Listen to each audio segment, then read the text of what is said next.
అలాగే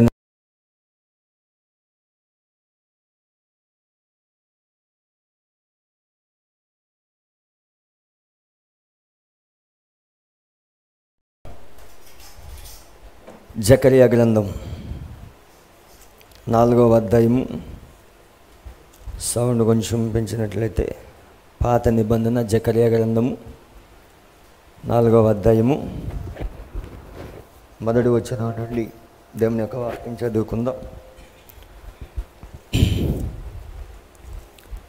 నాతో మాట్లాడుచున్న దూత తిరిగి వచ్చి నిద్రపోయిన ఒకరిని లేపినట్లు నన్ను లేపి, నీకేమి కనబడుచున్నదని అడుగగా, నేను సువర్ణమనమైన దీపస్తంభమును, దాని మీద ఒక ప్రమిదయు, దీపస్తంభమునకు 7 దీపములను, దీపమునకు 7 గొట్టములను కనబడుచున్నవి. మరి 2 వలేవ చెట్లు దీపస్తంభమునకు కుడి పక్కన ఒకటియు ఎడమ పక్కన ఒకటియు కనబడుచున్నవని చెప్పి, నా ఏలినవాడా ఇదేమిటని నాతో మాట్లాడుచున్న దూతని అడిగి తిని, నాతో మాట్లాడుచున్న దూత ఇదేమిటో నీకు తెలియదా అని నన్ను అడుగగా, నేను నా ఏలినవాడా నాకు తెలియదంటిని.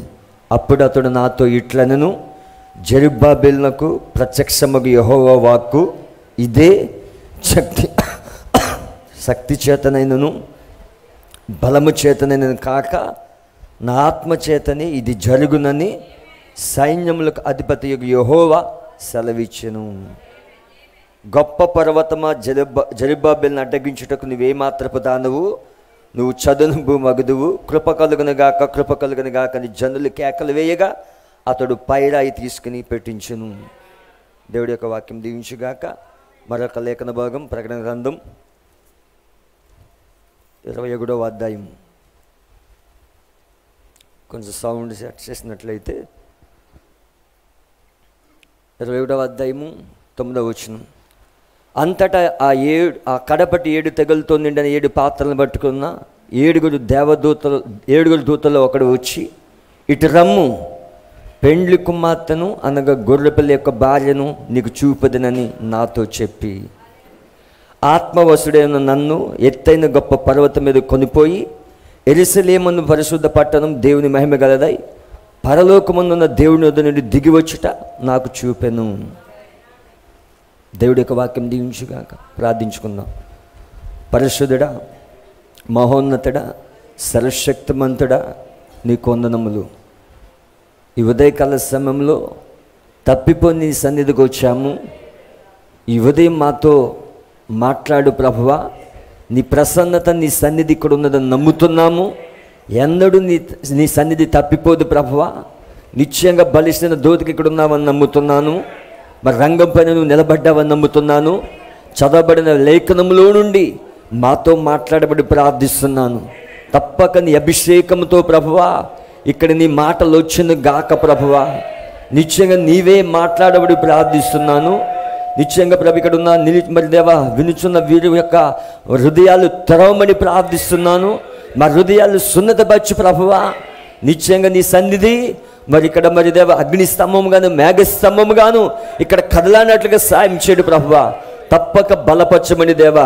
మరి నిత్యంగా నూతన సంవత్సరంలో ప్రభు నీ అద్భుతమైన హస్తముతో మరి నీ యొక్క మరి నీ ఆత్మతో మమ్మల్ని నడువమని ప్రార్థిస్తున్నాను. మమ్మల్ని నింపమని ప్రార్థిస్తున్నాను. చంబరి దేవ నిత్యంగా నీ అద్భుతమైన హస్తము తోడుగా ఉంచి ఆది నుంచి అంచె వరకు నీ నామని మహిమ కలిగి జరిగించమని, సమస్త మహిమ ఘనత ప్రభావాలు పొందమని ప్రభువైన యేసుక్రీస్తు నామములో అడుగుచున్నాను. ఆమేన్ ఆమేన్ ఆమేన్. అందరు దయచేసి కూర్చొనవచ్చు.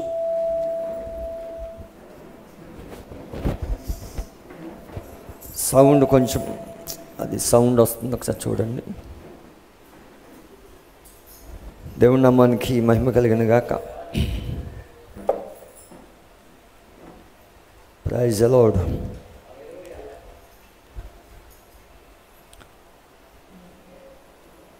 ప్రభువైన యేసుక్రీస్తు నామములో మీ అందరికీ మరొకసారి శుభములు తెలియజేస్తూ ఉన్నాను. దేవుడు మిమ్మల్ని దీవించిన గాక. స్వరం నాకు వినిపించలేదు. దేవుడు మిమ్మల్ని దీవించిన గాక అన్నప్పుడు మరి అంత చిన్న స్వరంతో అనకూడదు మనం, ఎందుకంటే మనము సజీవమైన రాళ్ళమని కథించిన వరం చూసాం మనం. మరి రాళ్ళు ఎప్పుడు మౌనంగా ఉండవు, దేవుణ్ణి స్తుతిస్తూ ఉంటాయి. మీ తలంపులని, మీ ఆలోచనలు ఇక్కడ పెట్టాలని ఆశిస్తూ ఉన్నాను. ఎందుకంటే ఉదయకాల సమయంలో మరి నేను త్వరగా తీసుకోవడానికి కారణం ఏంటంటే, మరి సండే స్కూల్ యొక్క ప్రోగ్రాం కూడా ఉన్నది. మరి మీటింగ్ అయిపోయిన తర్వాత, ఈ కూటమి అయిపోయిన తర్వాత మరి దాని నిమిత్తం నేను కొంచెం ముందుగానే తీసుకున్నాను. దేవుడు మిమ్మల్ని దీవించునుగాక. మరి ఉదయకాల సమయంలో మరి నేరుగా వర్తమానంలోకి వెళ్ళాలని ఆశిస్తూ ఉన్నాను. మరొకసారి ప్రభువైన యేసుక్రీస్తు నామములో మీ అందరికీ నూతన సంవత్సర శుభాకాంక్షలు తెలియజేస్తూ ఉన్నాను. మరి దేవుడు మరి ఈ సంవత్సరంలో దేవుడు అత్యధికమైన కృప మీకు ఇచ్చి ఆత్మీయంగా ఇంకా లోతుకి వెళ్ళినట్లుగా, ఆ ఎత్తబడే విశ్వాసం మీరు పొందుకున్నట్లుగా దేవుడు మీకు కృపనిస్తాడని నమ్ముతున్నాను. మరి ఆర్థికంగా, వస్తుపరంగా సమస్త దీవెనలు, మరి ఆత్మీయంగా, మరి వాక్యములు దీవెనలు అన్నీ ఖచ్చితంగా మనకు వాగ్దానాలు ఉన్నాయి అక్కడ. అవి మనం పొందుకోవడానికి సిద్ధంగా ఉండాలి. హల్లెలూయా.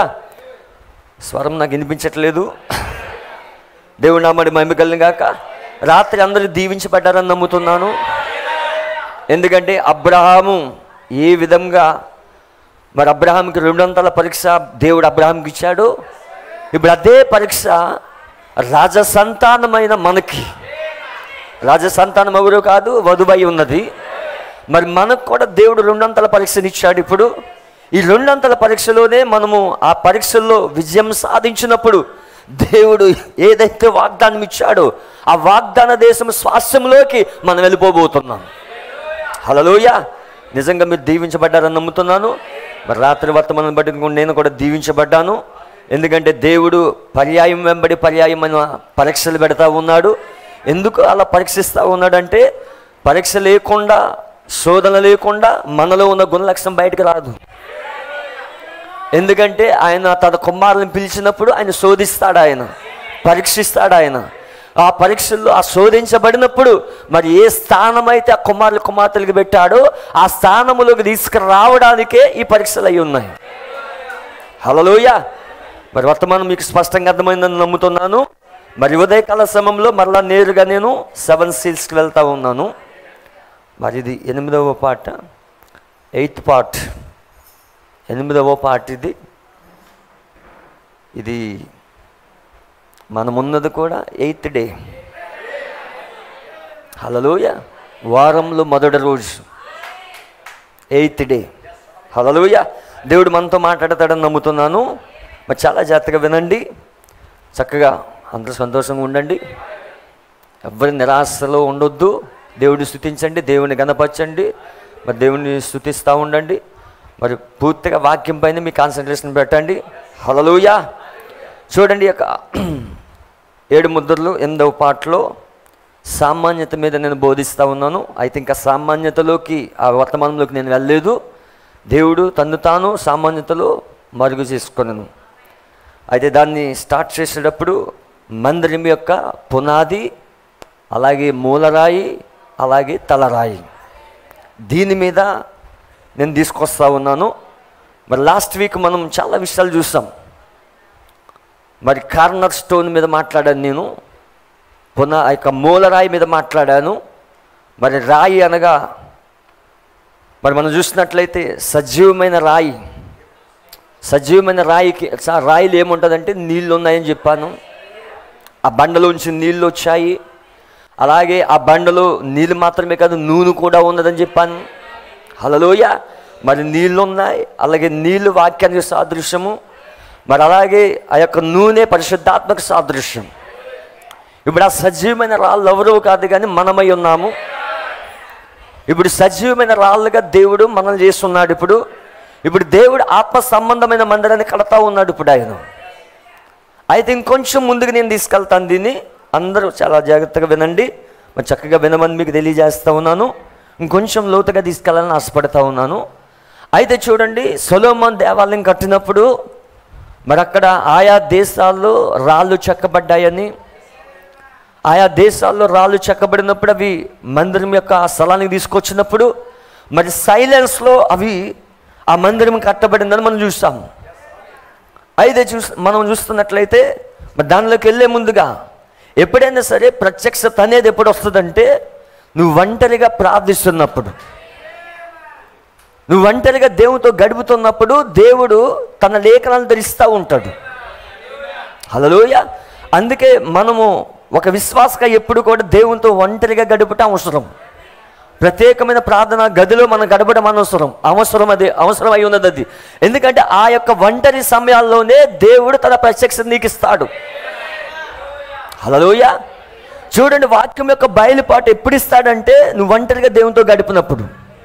చూడండి, అనేక మంది భక్తులు వాళ్ళు ప్రార్థిస్తున్నప్పుడు దేవుడు తన ప్రణాళికలు తెరిచాడు ఆయన. అందుకే విలియం బ్రన్హం ప్రవక్త, ఈ కాలపు ప్రవక్త ఏమన్నాడంటే ఉదయం 9 గంటలకు, అలాగే 12 గంటలకు, 3 గంటలకు ఆయన ప్రార్థించమని చెప్పాడు ఆయన.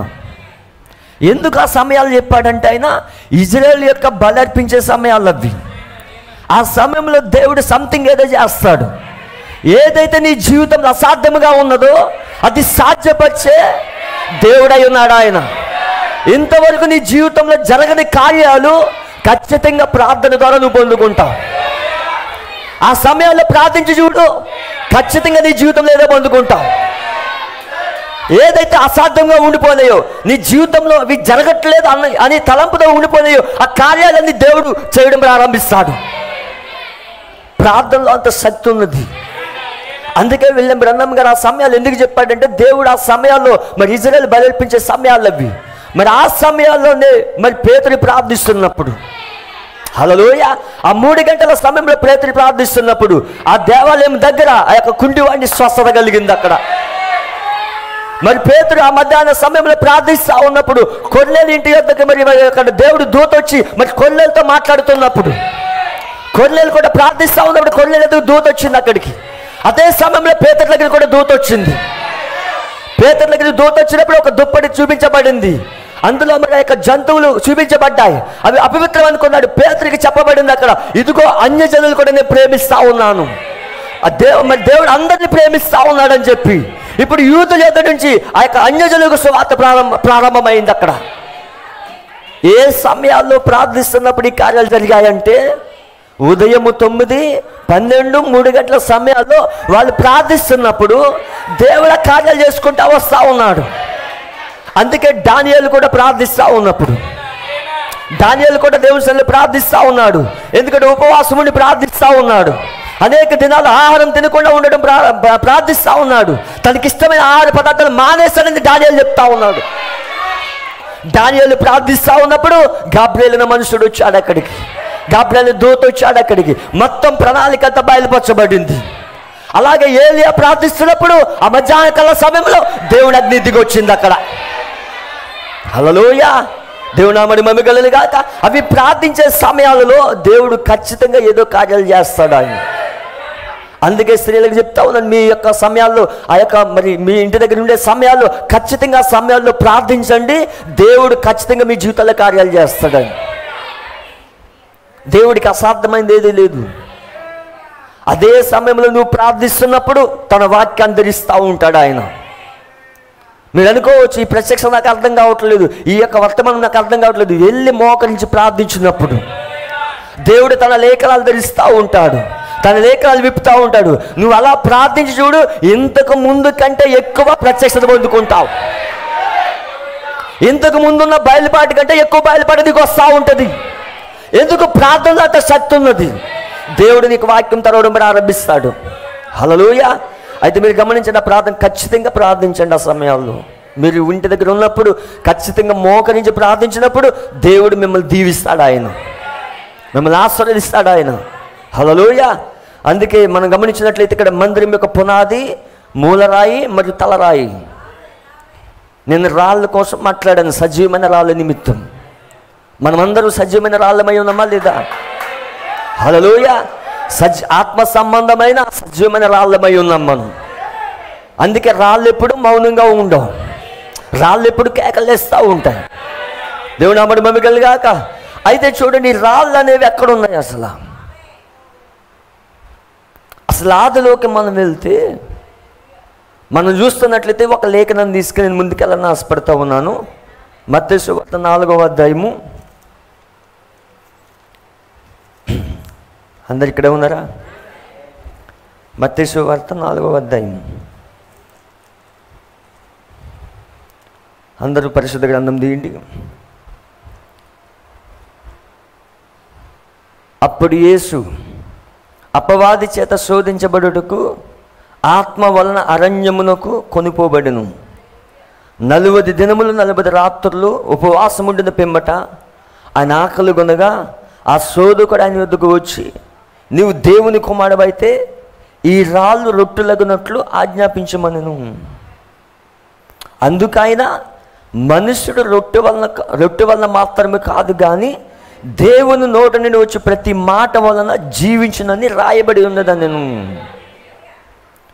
చూడండి, ఇక్కడ ప్రభువైన యేసుక్రీస్తు ఆయన ఉపవాసం ఉన్నప్పుడు అపవాది వచ్చాడు. అపవాది వచ్చి ఏం చెప్తున్నాడంటే, ఈ రాళ్ళు రొట్టెలగునట్లు ఆజ్ఞాపించము. ఏంటి రాళ్ళు? మనం సజీవమైన రాళ్ళ కోసం మాట్లాడుతున్నాం. ఈ రాళ్ళు రొట్టెలగునట్లు ఆజ్ఞాపించమనను. ఎందుకంటే ఆయన సర్వ సృష్టికర్తనే దేవుడు. ఆయన ఆజ్ఞాపిస్తే ఏదైనా జరుగుతుంది. ఎందుకంటే పలకబడిన మాట ద్వారా ఈ సృష్టినే చేశాడు ఆయన. ఇప్పుడు ఆయన రాళ్ళను రొట్టెలుగా మార్చగలడు. ఆ శక్తి ఆయనలో ఉన్నది. కానీ ఆయన వాక్యంతో మాట్లాడుతున్నాడు. మనుషుడు రొట్టె వల్ల మాత్రమే కాదు కానీ దేవుని నోటి నుండి వచ్చి ప్రతి మాట వలన జీవించును. అయితే మనం గమనించినట్లయితే ఆదిలోకి వెళ్దాం. మనం దేవుడి సృష్టిని చేయక మునుపు, హల్లెలూయా, దేవుడి సృష్టిని చేయక మునుపు ఆయన ఒంటరిగా ఉన్నప్పుడు సమస్త ప్రణాళికంతా రచించాడు ఆయన. అయితే దేవుడు మానవుడిని చేయక మునుపు మొదటిగా దూతలను చేశాడు. అవునా? దేవదూతలను చేశాడు ఆయన.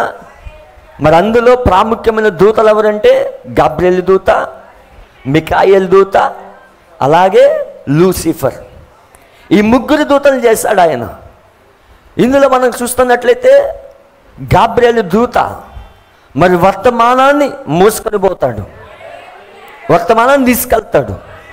అలాగనే మరి ఇక్కడ మికాయేల్ దూత యుద్ధము చేస్తాడు, యుద్ధానికి అధిపతి, యుద్ధములు చేస్తాడు. అలాగే లూసిఫర్, ఈ దూత పని ఏంటంటే దేవుడిని స్తుతించటం, కోయర్ లీడర్ ఇతను.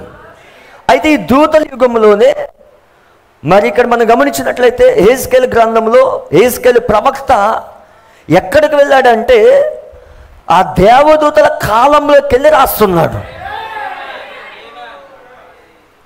ప్రవక్తలకు మాత్రమే సాధ్యం ఇది. ఇప్పుడు ఆదాము కంటే ముందున్న ఒక ప్రపంచం ఉన్నది, ప్రీ ఆడమిక్ ఏజ్ అది. హల్లెలూయా. అంటే ఆదాము కంటే ముందున్న ప్రపంచం, ప్రీ ఆడమిక్ వరల్డ్ అది. అంటే ఆదాము కంటే ముందు ఒక ప్రపంచం ఉన్నది. ఆ ప్రపంచంలో దూతలు ఉన్నాయి. దానికోసం హెజ్కేలు రాస్తున్నాడు. ఇక్కడ హెజ్కేలు గ్రంథం 28వ అధ్యాయము. అందరు ఇక్కడ ఉన్నారా? ఎందుకంటే మన ఆలోచనలు ఎక్కడ ఉంటే వాక్యం అంతా లింక్ పోతుంది. చాలా జాగ్రత్తగా వినండి. చాలా అద్భుతమైన వర్తమానం ఇది. చాలా జాగ్రత్తగా వినండి. అందరు ఇక్కడే ఉన్నారా? మరొకసారి ఎందుకు అడుగుతున్నానంటే అందరూ వాక్యం పైన కాన్సన్ట్రేషన్ చేయండి. మనం ఇక్కడ ఏది ఆలోచించడానికి రాలేదు. ఎందుకంటే ఇక్కడ నిలబడిన సేవకుడికి పరిశుద్ధాత్మ చెప్తుంది ఎవరి వాక్యం వింటున్నారు, ఎవరి వాక్యం వింటలేదు. తలంపులన్నీ వాక్యం పైన పెట్టాలి. ఎందుకంటే మరలా ఇది వచ్చేది కాదు. ఇది ఖచ్చితంగా వాక్యం పైన పెట్టండి. నేను త్వరగానే ముగిస్తాను, ప్రయత్నిస్తూ ఉన్నాను. నేను ముగించాలని మీరు కోఆపరేట్ చేసినట్టు నేను ముగిస్తాను. ఖచ్చితంగా వాక్యం లాక్కునేది మీరై ఉండాలి. హల్లెలూయా. దేవుడు నామమున మహిమ కలుగును గాక. చూద్దాం 28వ అధ్యాయంలో 13వ వచనం. దేవుని తోటయగు ఏదోనులో నువ్వు ఉంటివి, మాణిక్యము, గోమేదకము, సూర్యకాంతమని రక్తవర్ణపు రాయి, సులుమని రాయి, మరకతం, నీలము, పద్మరాగం, మాణిక్యమను అమూల్యమైన రత్నములతోనూ బంగారంతోనూ నువ్వు అలంకరింపబడి ఉన్నావు. నీవు నియమింపబడిన దినము పిల్లల గురవులు వాయించేవారు నీకు సిద్ధమైరి. అభిషేకము నొందిన కెరూబువై ఒక ఆశ్రయముగా నువ్వు ఉంటివి. అందుకే నేను నిన్ను నియమించి తిని దేవుడు ప్రతిష్ఠింపబడిన పర్వతం మీద నువ్వు ఉంటివి. కాలుచున్న రాళ్ల మధ్య నువ్వు సంచరించుచుంటివి. ఎక్కడున్నాడు? కాలుచున్న రాళ్ల మధ్య సంచరించుచుంటివి. దేవుడు నమ్మని మమ్మీ కాక. చూడండి, ఇక్కడ దేవుడి సృష్టిని సృజించినప్పుడు మరి ఆయన దేవుడు ఏం చేస్తాడంటే, ఫస్ట్ ఆదాము కంటే ముందు ఒక ప్రపంచం ఉన్నది. ఆ ప్రపంచమే దూతల యుగమై ఉన్నది. అదే ఆదికాండం 1:1కి ఆదికాండం 1:2కి మధ్యలో ఉన్న యుగం అది. మీకు చాలాసార్లు చెప్పాను, ఆదికాండం 1:1కి ఆదికాండం 1:2కి మధ్యలో ఉన్నది దేవదూతల యుగమై ఉన్నది. హల్లెలూయా. ఈ దేవదూతల యుగంలోనే దేవుడు ఇక్కడ దూతలు సృజించాడు. ఈ దూతలను సృజించినప్పుడు ఇందులో ప్రధానమైన 3 దూతలు ఉన్నాయి. దేవుడు ఏది చేసినా మంచిగానే చేశాడు, దేన్ని చెడుగా చేయలేదు ఆయన. హల్లెలూయా. ఆయన మంచిగానే చేశాడు ఆయన. అయితే ఇక్కడ దేవుడి యొక్క వాక్యంలో ఏమని సెలవిస్తుందంటే, ఇక్కడ అభిషేకము నొందిన కెరూబువై ఒక ఆశ్రయముగా నువ్వు ఉంటివి. అందుకే నిన్ను నియమించి తిని దేవునికి ప్రతిష్ఠింపబడిన పర్వతం మీద నువ్వు ఉంటివి. ఈ కెరూబు ఎక్కడ ఉన్నదంటే దేవుడు నియమించిన పర్వతం పైన. హల్లెలూయా. దేవుడు నియమించిన పర్వతం పైన, ఆ పర్వతం పైనే రాళ్ళు ఉన్నాయి. ఆ రాళ్ళు ఏంటంటే కాలుచున్న రాళ్ళు అవి. ఆ రాళ్ళకి ఏమున్నదంటే అగ్ని ఉన్నది, ఫైర్ ఉన్నది. అందుకే లాస్ట్ వీక్ చెప్పాను, రాళ్ళకి ఏమున్నదంటే వాక్యం ఉన్నది. రాళ్ళలో నూనె ఉన్నది, రాళ్ళలో యొక్క వాక్యం ఉన్నది, నీళ్ళున్నాయి, రాళ్ళలో ఫైర్ కూడా ఉన్నది. ఇప్పుడు ఈ రాళ్ళకి ఏమున్నదంటే ఫైర్ ఉన్నది, కాలుచున్న రాళ్ళవి. ఇక తెలుగులో కాలుచున్న రాళ్ళని ఉన్నది. అది ఇంగ్లీష్లో చూసినట్లయితే మనకి ఇంకా చక్కగా ఉన్నది అది. హల్లెలూయా. Stones of fire. ఆ రాళ్ళలో ఏమున్నదంటే ఫైర్ ఉన్నది. హల్లెలూయా. అవి అగ్ని రాళ్ళవి, కాలుచున్న రాళ్ళవి, ఆ పర్వతం పైన ఉన్నవి. అర్థమవుతుందా? ఇప్పుడు రాళ్ళు ఎక్కడ ఉన్నాయంటే పర్వతం పైన ఉన్నవి. ఆ పర్వతం పైనే అక్కడ కెరూబు ఉన్నాడు, రాళ్ల మధ్యలో సంచరిస్తూ ఉన్నాడు. అంటే హెజ్కేలు ఇప్పుడు ఎక్కడికి వెళ్ళాడంటే దేవదూతల యుగముకి వెళ్ళి, ఆదాము కాలంలో కాదు, వెళ్ళి దేవదూతల యుగంలోకి వెళ్ళి హెజ్కేలు రాస్తా ఉన్నాడు ఇప్పుడు. అంటే హెజ్కేలుకి ఇప్పుడు ఆ రాళ్ళ గురించి బయలుపడి పొందుకున్నాడు. హెజ్కేలు ఇప్పుడు ఆ కెరూబును చూస్తా ఉన్నాడు. సాతానుడు అక్కడ కెరూబుగా ఉన్నాడు. అది మంచి కెరూబుగానే చేయబడింది. లూసిఫర్ మంచి కెరూబుగానే చేయబడ్డాడు. అక్కడికి వెళ్ళి చూస్తా ఉన్నాడు ఇప్పుడు. అంటే ఆదిలోకి వెళ్ళి చూస్తా ఉన్నాడు ఇప్పుడు. అర్థమవుతుందా? అంటే హెజ్కేలు ప్రవక్త ఇప్పుడు రాళ్ళను చూస్తా ఉన్నాడు. ఆ రాళ్ళు ఎక్కడ ఉన్నాయంటే పర్వతం పైన ఉన్నాయి. ఇప్పుడు దేవుడు ఏం చేశాడంటే, మరి దేవుడు ఆదికాండం 1:1-1:2 మధ్యలో దేవదూతల యుగం ఉన్నది. ఆ దేవదూతల యుగంలోనే యుద్ధం జరిగింది. ఆ దేవదూత యుగంలో మొత్తం సృష్టి అంతా కూడా పతనమైపోయింది. అర్థమవుతుందా?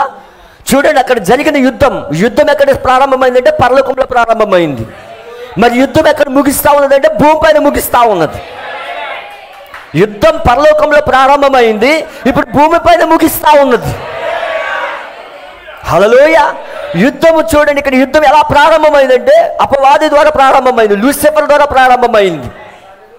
ఎందుకంటే లూసిఫర్కి ఈ యొక్క కెరూబుకి చాలా తలాంతులు ఇచ్చాడు దేవుడు. దేవుణ్ణి మహిమపరచడానికి, దేవుడిని స్తుతించడానికి. మరి దేవుడు కోయర్ లీడర్గా ఉన్నప్పుడు మరి దేవుడిని స్తుతిస్తా ఉన్నాడు. అయితే కెరూబు అనుకున్నది, మరి దేవుడిని స్తుతించడం కాదు, నేనే దేవుడిని అయితే నన్ను స్తుతిస్తారు కదని చెప్పి ఎప్పుడైతే తలంపు వచ్చిందో అక్కడ యుద్ధం ప్రారంభమైంది. ఇప్పుడు దేవుడి దూతలకు అలాగే ఈ యొక్క అపవాది యొక్క దూతలకు యుద్ధం ప్రారంభమైంది. అందుకే పరలోకంలో 300 దూతల్ని వాడు తీసుకుని వచ్చేసాడు. వాడు భూమిపైన పడ్డాడు ఇప్పుడు. హల్లెలూయా. దేవుని నామమున మహిమ కలుగును గాక. ఒక్కొంతు మాత్రమే దేవునితో ఉన్నది అక్కడ. ఇప్పుడు ఆ ప్రపంచం నాశనం అయిపోయినప్పుడు ఇప్పుడు ఆ రాళ్ళు ఎక్కడున్నాయంటే ఆ రాళ్ళు ఇప్పుడు భూమిలో పడి ఉన్నాయి. ఆ రాళ్ళు ఇప్పుడు భూమిలో పడి ఉన్నాయి. ఇప్పుడు దేవుడు ఏం చేస్తాడంటే ఆ యొక్క పతనమైపోయిన ప్రపంచాన్ని మళ్ళా తిరిగి పునరుద్ధరిస్తా ఉన్నాడు ఆయన. రిస్టోరేషన్ చేస్తా ఉన్నాడు ఆయన. మళ్ళా వెలుగు కలుగుని గాక. దేవుని ఆత్మ జలం పైన అల్లాడుచున్నప్పుడు, పొదుగుతా ఉన్నప్పుడు వెలుగు కలిగిన గాక అన్నప్పుడు వెలుగు కలిగింది. ఇప్పుడు మొదటి దినం, రెండవ దినం, మూడవ దినం, నాలుగవ దినం, ఐదవ దినం, ఆరవ దినం, మరి ఒక్కొక్క దినంలో ఒక్కొక్కటి చేసుకుంటా వస్తూ ఉన్నాడు. ఫైనల్గా ఆరవ దినం దేవుడు మానవుడు చేస్తాడు. మానవుడు ఎందుకు చేశాడంటే అది ఆరాధించడానికి, స్తుతించడానికి చేస్తాడు. హల్లెలూయా. ఇప్పుడు దేవుడు మానవుడు చేసి ఏం చేశాడంటే ఏదోని తోటలో పెట్టాడు. మానవుడు ఎక్కడ పెట్టాడు? ఏదోని తోటలో పెట్టాడు. ఏదోని తోట వేసి పెట్టాడు. కానీ రాళ్ళు ఎక్కడున్నాయంటే పరిశుద్ధ పర్వతం పైన. ఇప్పుడు ఏదోని తోట వేశాడు ఆయన. ఏదోని తోటలో, ఏదోని తోట వేసినప్పుడు హెడ్ క్వార్టర్ ఏదోని తోట. అదే ఇప్పుడు ఇజ్రాయెల్ దేశమై ఉన్నది. అదే ఇప్పుడు ఇజ్రాయెల్ దేశమై ఉన్నది. హల్లెలూయా. అందుకే ఇప్పుడు సియోను పర్వతం ఎవరంటే మనమై ఉన్నాం. ఇప్పుడు సియోను పర్వతం, కొత్త ఆకాశం కొత్త భూములు, సియోను పర్వతం మనమై ఉన్నాం. హల్లెలూయా. అంటే ఈ రాళ్ళు ఎక్కడ ఉన్నాయంటే ఆ పర్వతం పైన ఉన్నాయి. ఆ పర్వతం పైన ఉన్న రాళ్ళు ఇప్పుడు ఆ యుద్ధము జరిగినప్పుడు అవి భూమిలో పడ్డాయి. అవి హల్లెలూయా ఆ భూమిలో ఉన్నాయి అవి. అందుకే యేసు వచ్చినప్పుడు, చాలా జాగ్రత్తగా ఉందండి, యేసు వచ్చినప్పుడు ఇప్పుడు ఆ రాళ్ళు ఎక్కడ ఉన్నాయంటే యోర్దాను దగ్గర ఉన్నాయి. ఆ రాళ్ళు ఎక్కడ పడి ఉన్నాయంటే యోర్దాను దగ్గర ఉన్నాయి. ఎందుకంటే అక్కడ మరి దేవుడు ఏదైనా తోట వేసినప్పుడు, హెడ్ క్వార్టర్ వేసినప్పుడు, హెడ్ క్వార్టర్లో నుంచి ఆదం పరిపాలన చేసేవాడు. ఆ హెడ్ క్వార్టర్ ఏంటంటే ఏదైనా తోట అయి ఉన్నది. అదే ఇప్పుడు ఇజ్రాయెల్ దేశం. ఆ ఇజ్రాయెల్ దేశంలోనే యోర్దాను నది ఉన్నది. ఆ యోర్దాను నదిలో రాళ్ళు పడి ఉన్నాయి. ఫస్ట్ అవి పర్వతం పైన ఉన్నాయి. ఇప్పుడు యోర్దాను నదిలో పడి ఉన్నాయి. అప్పుడు యేసు కంటే ముందు ఏలియా వచ్చాడు. ఏలియా వచ్చి ఏమంటున్నాడంటే చాలా జాగ్రత్తగా వినండి. మత్తయి సువార్త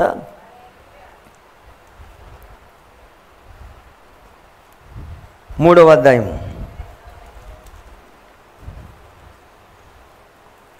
తీసారా? దేవుని నామానికి మహిమ కలుగును గాక. హల్లెలూయా.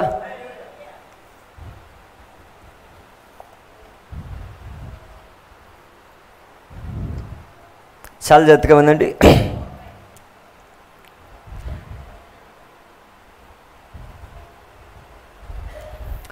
మత్తయి సువార్త 3వ అధ్యాయము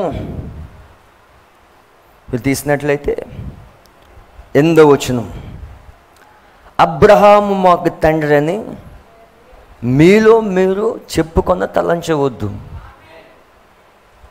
దేవుడు ఈ రాళ్ళ వలన అబ్రహామునకు పిల్లలు పుట్టింపగలడని మీతో చెప్పుచున్నాను.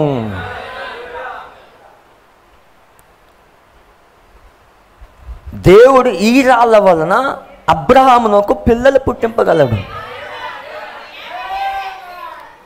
ఆ పర్వతం పైన ఉన్నప్పుడు ఆ కెరూబు రాళ్ళ మధ్యలో, కాల్చున్న రాళ్ళ మధ్యలోనే ఉన్నాడు. హల్లెలూయా. అపవాది పడిపోయాడు కానీ ఈ రాళ్ళు పడిపోలేదు.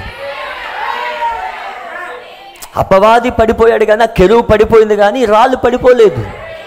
అందుకే రాళ్ళలో ఏమున్నదంటే అగ్ని ఉన్నది, ఫైర్ ఉన్నది. ఇది హల్లెలూయా. ఇప్పుడు ఏలియా వచ్చి ఆ రాళ్ళు ఏంటో బయట పెడతా ఉన్నాడు. ఇప్పుడు ఏలియా మినిస్ట్రీ ఏంటంటే ఆ రాళ్ళ గురించి చెప్తా ఉన్నాడు. ఏలియా ఏమంటున్నాడు? ఈ రాళ్ళ వలన అబ్రాహాముకు పిల్లలు పుట్టింపగలడు. అర్థమైందా? ఇప్పుడు అబ్రాహాము సంతానం ఎవరు? మరి రాళ్ళకి అబ్రాహాము సంతానానికి సంబంధం ఏంటి అంటే రాళ్ళు ఏమై ఉన్నాయో ఏలియాకి తెలుసు. అక్కడ ఈ రాళ్ళ గురించి ప్రత్యక్షత ఏలియాకి ఇవ్వబడింది. ఇప్పుడు ఏలియా చెప్తా ఉన్నాడు, ఈ రాళ్ళ వలన అబ్రాహాముకి పిల్లలు పుట్టింపగలడు. అంటే ఒక విధంగా చెప్పాలంటే ఈ రాళ్ళు అబ్రాహాము సంతానం. ఈ రాళ్ళు అబ్రాహాము యొక్క రాయల్ సీడ్. ఈ రాళ్ళు అబ్రాహాము సంతానం. యోర్దాను నది దగ్గర బాప్తిసం ఇస్తూ చెప్తున్నాడు ఏలియా, ఈ రాళ్ళు ఎక్కడ పడి ఉందంటే యోర్దాను నదిలో పడి ఉన్నాయి. హల్లెలూయా. ఇప్పుడు యేసు ఉపవాసం ఉన్నప్పుడు అపవాది వచ్చాడు. అపవాది వచ్చేయమన్నాడంటే ఈ రాళ్ళు రొట్టెలగినట్లు చేయము. ఆయన చేయగలడు, ఆయన పలకబడిన మాట ద్వారా చేయగలడు.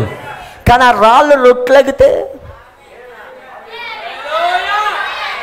అది ఆ రాళ్ళు రొట్టెలయ్యే సమయం ఇది కాదు. దేవుడు దానికి ఒక సమయాన్ని పెట్టాడు. ఆయన దేవుడు ఒక సమయాన్ని నియమించాడు. అపవాది టార్గెట్ ఏంటంటే రాళ్ళ పైన, వాడి టార్గెట్ ఏంటంటే నక్షత్రములకు పైగా తన సింహాసనం వేసుకోవాలని, వాడు ఆరాధించబడాలని వాడి కోరిక. అందుకే ఈ రాళ్ళు రొట్టెలగినట్లు చెయ్యి. ఈ రాళ్ళు రొట్టెలగితే యేసు తింటే ఆ రాళ్ళు వెళ్ళిపోతాయి. కానీ ఆ రాళ్ళు రొట్టెలయ్యే సమయం అది కాదు. అంటే అపవాది టార్గెట్ ఏంటంటే రాళ్ళ పైనే, ఈ మండుచున్న రాళ్ళ పైన, ఈ ఫైర్ ఉన్న రాళ్ళ పైన వాడు టార్గెట్ అయి ఉన్నది. కానీ యేసు ఆ పని చేయలేదు. యేసు ఎక్కడ తీసుకెళ్ళాడంటే ద్వితీయోపదేశకాండం 8వ అధ్యాయం తీసుకెళ్ళాడు. మనుషుడి రొట్టె వల్ల కాదు కానీ దేవుడి నోట నుంచి వచ్చే ప్రతి మాట వలన జీవించును. మనుషుడు బ్రతుకుతుంది రొట్టె వల్ల కాదు, దేవుడి నోట నుంచి వచ్చిన ప్రతి మాట వల్ల జీవించాలని ఇలాగూ రాయబడి ఉన్నది.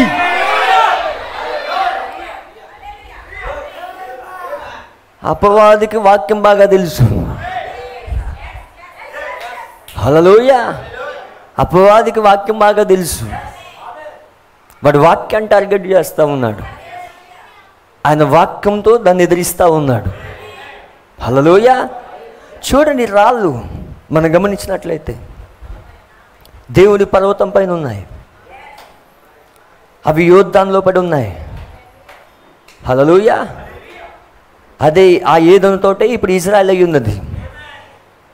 1000 ఏండ్ల పరిపాలనలో ఆ సియోను పర్వతం, 1000 ఏండ్ల పరిపాలన ఆ సియోను పర్వతం వధువై ఉన్నది.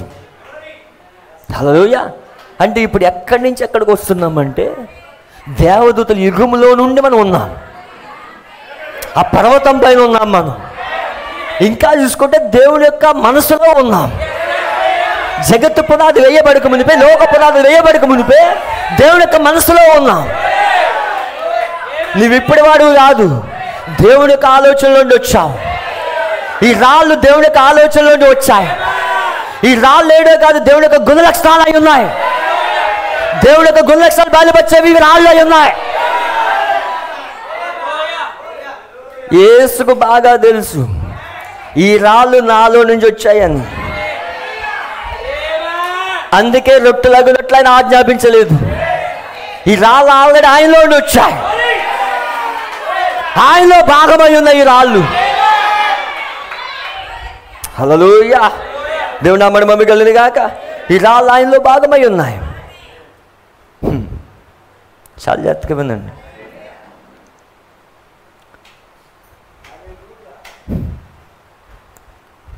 హల్లెలూయా. అయితే యేసు ఏమై ఉన్నాడంటే బండ అయి ఉన్నాడు. బండ అయి ఉన్నాడు ఆయన. మోసే బండ కొట్టుగా నీళ్ళు వచ్చాయి. ఆ బండ ఎవరో కాదు, క్రీస్తు. ఇప్పుడు ఆ బండ ఏమైంది? 2 కాళ్ళు, 2 చేతులు. ఇప్పుడు ఆ రాయి ఏమైంది? 2 కాళ్ళు, 2 చేతులు. పాత నిబంధనలు మోసే కాలంలో బండగా ఉన్న ఆయన కొత్త నిబంధనలకు వచ్చేసరికి కొత్త నిబంధన ఏమైంది? 2 కాళ్ళు, 2 చేతులు. భూమిపై నడుస్తా ఉన్నాడు ఆయన. మరి ఈ రాళ్ళు కూడా రొట్టెలగినప్పుడు 2 కాళ్ళు, 2 చేతులు ఈ రాళ్ళు కూడా ఉంటాయి.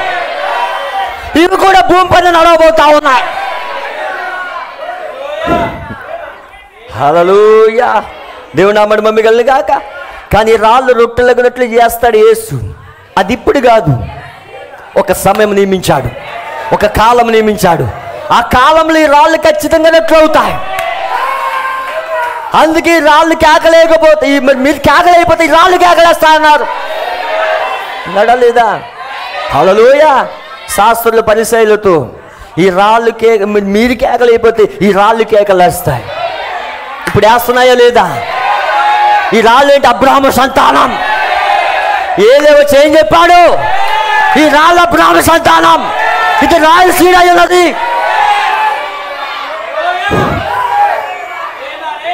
దేవుడు నామమున మహిమ కలుగును గాక.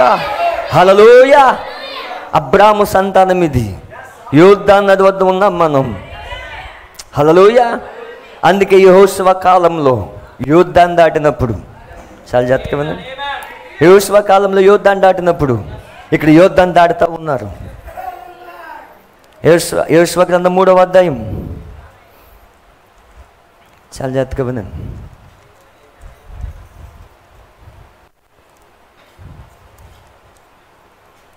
3వ అధ్యాయం తీసారా? యెహోషువ వేకువనే లేచినప్పుడు అతడు ఇజ్రాయేల్ అందరూ సిత్తీము నుండి బయలుదేరి యోర్దానుకు వచ్చి దానిని దాటక మునుపు అక్కడ నిలిచిరి. 3, 4, 5, 6 అధ్యాయాలు చదివితే మీకు క్లియర్గా అర్థమవుతుంది. ఇప్పుడు యోర్దాను దాటక మునుపు అక్కడ నిలిచిరి. అయితే మీకు దేవుని యొక్క వాక్యంలో డైరెక్ట్గా మనం చూసినట్లయితే 4వ అధ్యాయానికి వచ్చినట్లయితే, జనులందరూ యోర్దాను దాటుట తుదముట్టించిన తర్వాత యెహోషువతో నీవు ఇలాగు సెలవిచ్చెను, ప్రతి గోత్రమునకు ఒక్కొక్క మనుషుని చొప్పున 12 మనుషులు ఏర్పరిచి యాజకుల కాళ్ళు నిలిచిన స్థలమున యోర్దాను నడుము నుండి 12 రాళ్ళను తీసి వాటిని యువతలుగా తెచ్చి మీరు ఈ రాత్రి బస చేయ చోట వాటిని నిలవబెట్టినవారికి ఆజ్ఞాపించెను. కావున యెహోషువ ఇజ్రాయెల్తో సిద్ధపరిచిన 12 మనుషులను, అనగా ప్రతి గోత్రములకు ఒక్కొక్క మనుషుని పిలిపించి వారితో ఇట్లా, యోర్దాను నడుమనున్న నీ దేవుడైన యెహోవా మందసం ఎదుట దాటిపోయి ఇజ్రాయెల్ గోత్రముల లెక్క చొప్పున ప్రతివాడు ఒక్కొక్క రాత్రి తన భుజం మీద పెట్టుకుని తేవలను. ఇక మీదట మీ కుమారులు ఈ రాళ్ళు ఎందుకని అడిగినప్పుడు మీరు యెహోవా మందసం ఎదుట యోర్దానును నీళ్ళని ఏకరాశిగా ఆపబడును. అది యోర్దాను దాటుచుండగా యోర్దాను నీళ్ళు ఆపబడును గనుక ఈ రాళ్ళు చిరకాలం వరకు ఇజ్రాయెల్ జ్ఞాపకార్థంగా ఉండునని వారితో చెప్పవలను. అది మీకు ఆనవాలై ఉండును. వీళ్ళు ఏం చేశారంటే రాళ్ళను తీసుకున్నారు. ఈ రాళ్ళు ఎలా ఉన్నాయంటే ఆ యోర్దాను నదిలో పడి ఉన్నాయి. హల్లెలూయా. ఈ రాళ్ళు యోర్దాను నదిలో పడి ఉన్నాయి. ఈ రాళ్ళు ఎలా పడి ఉన్నాయంటే పిరమిడ్ ఆకారంలో పడి ఉన్నాయి. దేవుని నామమున మహిమ కలుగును గాక. యోర్దాను నదిలో పడి ఉన్నాయి, పిరమిడ్ షేపులో. ఈ యోర్దాను నదిలో పడి ఉన్న ఈ రాళ్ళని తీసుకొచ్చి వాళ్ళు యోర్దాను దాటేటప్పుడు ఒక్కొక్కరు ఒక్కొక్క రాయిని తీసుకొచ్చి వాళ్ళు అవతల గొడ్డుకి తీసుకెళ్లారు. హల్లెలూయా. దేవుని నామమున మహిమ కలుగును గాక. అవతల గొడ్డుకి తీసుకెళ్ళినప్పుడు ఆ రాళ్ళు ఇలా పిరమిడ్ షేపులో అది పెట్టబడ్డాయి. హల్లెలూయా. యోర్దాను అనగా ఏంటంటే మరణం. ఇప్పుడు ఆ రాళ్ళు ఎక్కడున్నాయంటే మరణంలో ఉన్నాయి. ఇప్పుడు మరణంలో ఉన్న రాళ్ళని బయట తీసుకొచ్చారు. 2000 సంవత్సరాల క్రితం యేసు ఆ మరణంలో ఉన్న రాళ్ళ కోసం,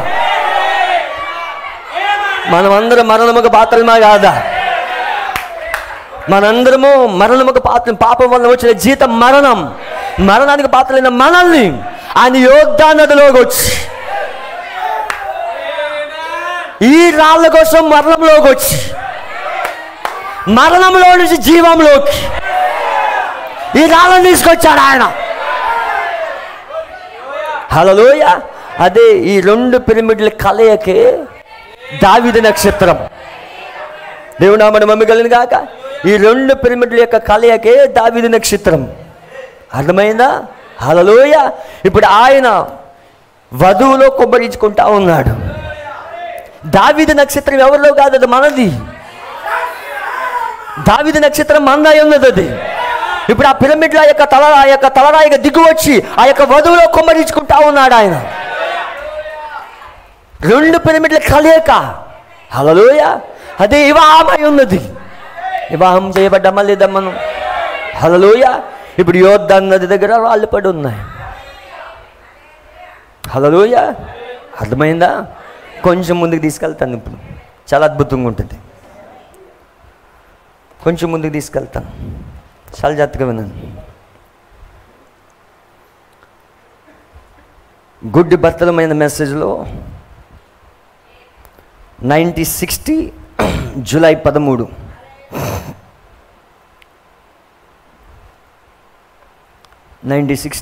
జూలై 13.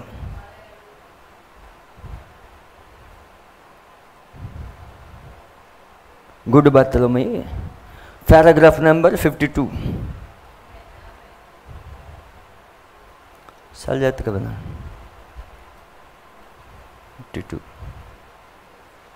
తీసారా? ఓకే, చాలా జాగ్రత్తగా వినండి. అందరు ఇక్కడే ఉన్నారా? వర్తమానం మిస్ కాకండి, చాలా జాగ్రత్తగా చూడండి. ఇక్కడ దేవుడు మిమ్మల్ని దీవించిన గాక. మీరు కూర్చునవచ్చు. అనేకులు ప్రార్థన, క్షమించండి, నేను మొదటి పేరా చదువుతున్నాను. ఆ చిన్న భర్తమయ్య కథ ఎంతగానో ఇష్టపడ్డాడు, నేను కూడా దాన్ని ఎంతగానో ప్రేమించుదును. అతడు ఈ విధంగా ఆలోచించాడు. మీకు తెలుసా, ఆ గొప్ప ప్రవక్త అయిన ఏలియా ఎత్తబడిన అతని ఆత్మ 2 పాళ్ళు ఎలీసా పైకి వచ్చాను. ఏలియా గొప్ప ప్రవక్త. మరియు ఆ సమయమునకు అతడు ఈ విధంగా తలంచాడు, చాలా సంవత్సరాల క్రితము నేను ప్రక్కన కూర్చున్న ఈ మార్గం మీదనే. భర్తమయ్య ఎక్కడ కూర్చున్నాడు? యోర్దాను దగ్గర కూర్చున్నాడు. ప్రవక్త దాన్ని గ్రామటికల్గా వివరిస్తూ ఉన్నాడు. ఆయన మీ తలంపులు అది వాక్యం పైన పెట్టండి. చాలా సంవత్సరాల క్రితము నేను కూర్చున్న ఈ మార్గం మీదనే గొప్ప ప్రవక్తలైన ఏలియా, ఎలీసాలు చేయి కలిపి నడుస్తున్నారు. నేను కూర్చున్న ఈ ప్రాంతంలో ఏలియా, ఎలీసా చేయి పెట్టుకొని నడుస్తూ ఉన్నారు. వారు యోర్దాను నది దగ్గరికి వచ్చి నడిచి వెళ్ళారు. వారు దాన్ని 2 పాయలు చేశారు. ఆమేన్. చలిగాలి వీచినది. అతడు పాత కోటను మరింత పైకి లాగాడు. మీకు తెలుసా, బహుళ సూర్యుడు మరొక వైపుగా అస్తమిస్తున్నాడు. అతడు ఆలోచిస్తున్నాడు, కొన్ని వందల సంవత్సరాల క్రితము ఏలియా, ఎలీసాల చేతులు కలుపుకొని ఈ గుండ్రని రాళ్ల ప్రక్కనున్న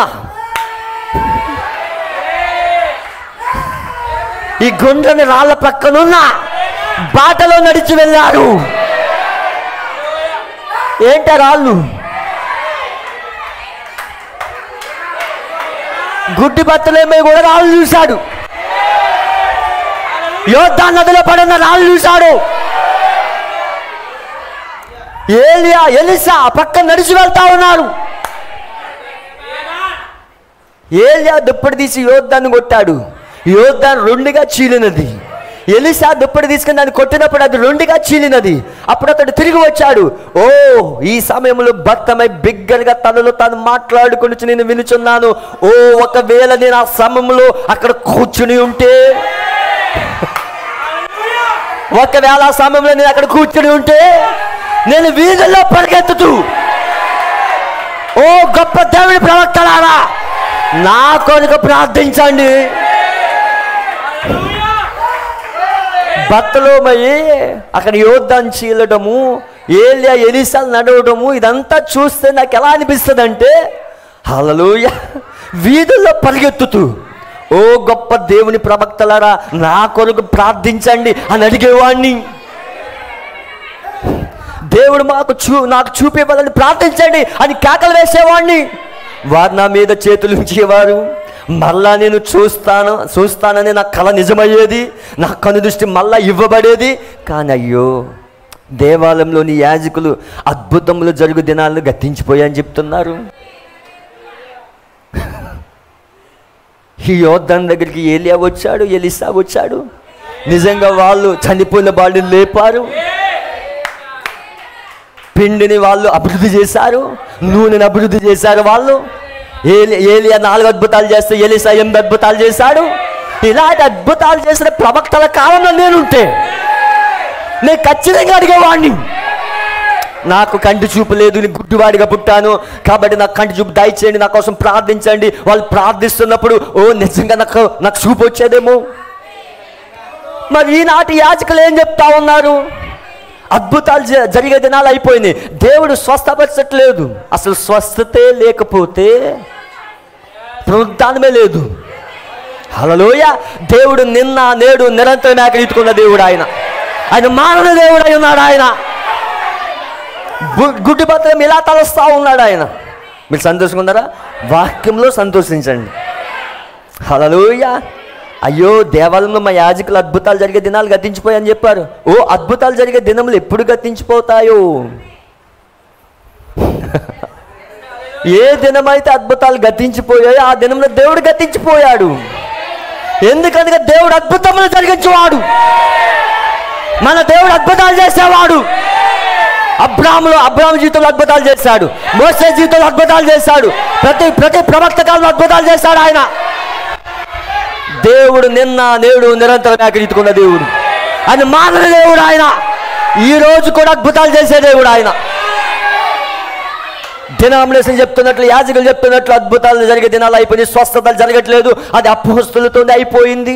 లేదు లేదు లేదు లేదు అలాగనుకుంటే దేవుడు గతించిపోయినట్టు.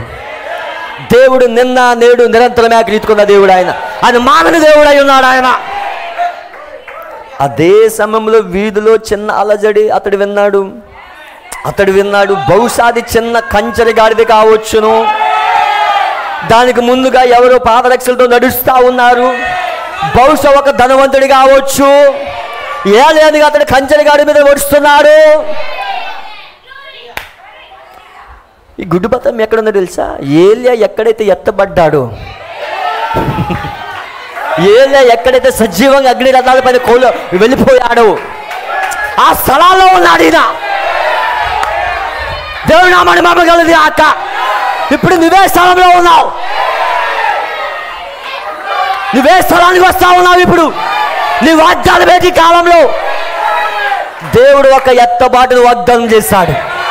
ఆ వాగ్దానానికి వస్తా ఉన్నాను. గుడ్డు బత్తలో మీ గుడ్డువాడు, లవోదిక సంఘకాలం గుడ్డిది, కానీ గుడ్డువాడికి కళ్ళు బాగుంటాయి. ఆ గుడ్డివాడు ఎవరో కాదు. ఒకప్పుడు గుడ్డి వాళ్ళగా ఉన్న మనల్ని దేవుడు తన అద్భుతం చేసి ఆ గుడ్డివాడికి చూపించినప్పుడు మనకు చూచే నేత్రాలు వచ్చాయి. గ్లోరీ. కాబట్టి అతడు తాను కూర్చున్న బండ మీద నుండి లేచాడు.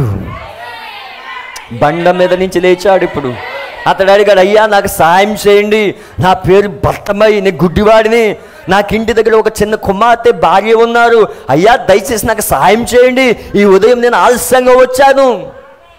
అప్పటికే అడుక్కునే వాళ్ళందరూ వచ్చి అడుక్కుని వెళ్ళిపోయారు, కానీ నేను ఆలస్యంగా వచ్చాడు. మరి దాసుడాగి యజమానుడా అన్నాడు.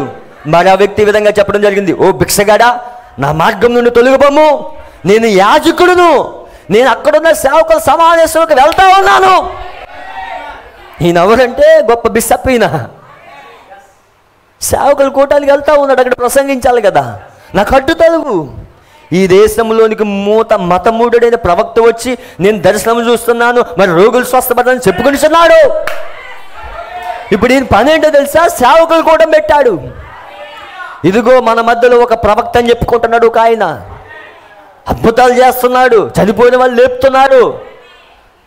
అర్థమైందా? దయ్యపు బోధ బోధిస్తా ఉన్నాడు, అబద్ధ బోధ బోధిస్తా ఉన్నాడు. అతడు అబద్ధ ప్రవక్త. ఇప్పుడు ఆ బోధ వినొద్దని జనాలు ఎలా చేయాలి? ఆ కూటానికి వెళ్తా ఉన్నాడు ఈయన. ఏదో దర్శనాలు చూస్తున్నాడంట, రోగులు స్వస్థపరుస్తున్నాడంట. అతడు గలిలీ నుంచి వచ్చిన ప్రవక్త అంట. ఇప్పుడు ఆయనకి వ్యతిరేకంగా కూటం పెట్టడానికి ఈయన వెళ్తా ఉన్నాడు. ఇక్కడ గుడ్డి బత్తమయ్యి నాకు సహాయం చేయండి, నాకు సహాయం చేయండి. అలాంటి బుద్ధిహీనత ఎరుకో చుట్టుపక్కల వ్యాపించకుండా అడ్డుకొనుటకు ఆ సేవకుల సమావేశంకి వెళ్ళుచున్నాను. ఇదిగో ఒక ప్రవక్త వచ్చాడంట, గలిలీలో నుంచి వచ్చాడంట. అతడు అనేకలు మార్చేస్తున్నాడు, అనేకలను మరి మార్చివేసి అతని సంఘంలో తీసుకుంటా ఉన్నాడు. మేము ప్రతి గ్రామంలో మేము చెప్తా ఉన్నాం ఈ అంత్యకాల సువార్త అబద్ధమని. వీళ్ళకి ఒక ప్రవక్త ఉన్నాడంట, అతని పేరు విలియం బ్రన్హం అంట. అతడు అద్భుతాలు చేశాడంట. అతడు మరి 7 సార్లు ప్రపంచాన్ని తిరిగాడంట. అతడు అబద్ధ ప్రవక్త. ఆయన సేవకుల కూటాల్లో బోధించేది అదే, డినామినేషన్ సంఘాలు బోధించేది అదే, యాజకులు బోధించేది అదే, బిషప్లు బోధించేది అదే. హల్లెలూయా. ఆ దినంలో ఏదైతే జరిగింది ఈ దినంలో అదే జరుగుతూ ఉన్నది. మేము ఆ బోధన అడ్డుకుంటాం. ఎవడు అడ్డుకోలేడు. ప్రవక్త బోధన ఎవడు అడ్డుకోలేడు. అది యెహోవా ఎలాగూ సెలవిస్తున్నాడని మాటతో వచ్చాడు ఆయన. ప్రవక్తను అడ్డుకోవడం ఎవరి వల్ల కాదు. ప్రవక్తకు వ్యతిరేకంగా మాట్లాడితే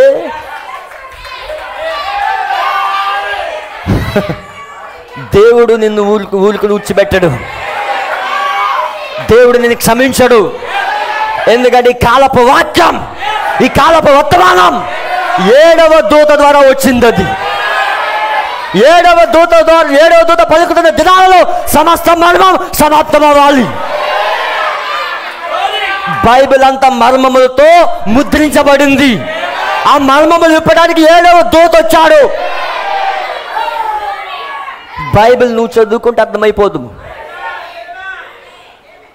6000 సంవత్సరాల నుంచి చదువుతూ ఉన్నారు, ఎవ్వడికిప్పుడు వారికి అర్థం కాలేదు. అది మర్మముగా రాయబడింది. అది మర్మముగా రాయబడింది. కాబట్టి 7వ దూత వచ్చినప్పుడే ఆ మర్మములు విప్పబడాలి. అవి ఆ మర్మములు తెలబడాలి. ఎవ్వడు అడ్డుకోలేడు ఈ వర్తమానాన్ని. నువ్వెంత బురద చల్లినా, ఎన్ని యూట్యూబ్లో నువ్వు చెప్పినా, విత్తనాల దగ్గరికి వెళ్ళవలసిన స్థలాల దగ్గరికి ఈ వర్తమానం ఆల్రెడీ వెళ్ళిపోతా ఉన్నది. విత్తనాలను ఆపే శక్తి ఎవరికి లేదు. దేవుడు తన ఏర్పాట్లో ఉన్న వ్యక్తి ఎవరైతే ఉన్నారో వాళ్ళ ఎద్దకి వర్తమానం వెళ్తుంది. ఎవరు ఆపలేడు దీన్ని.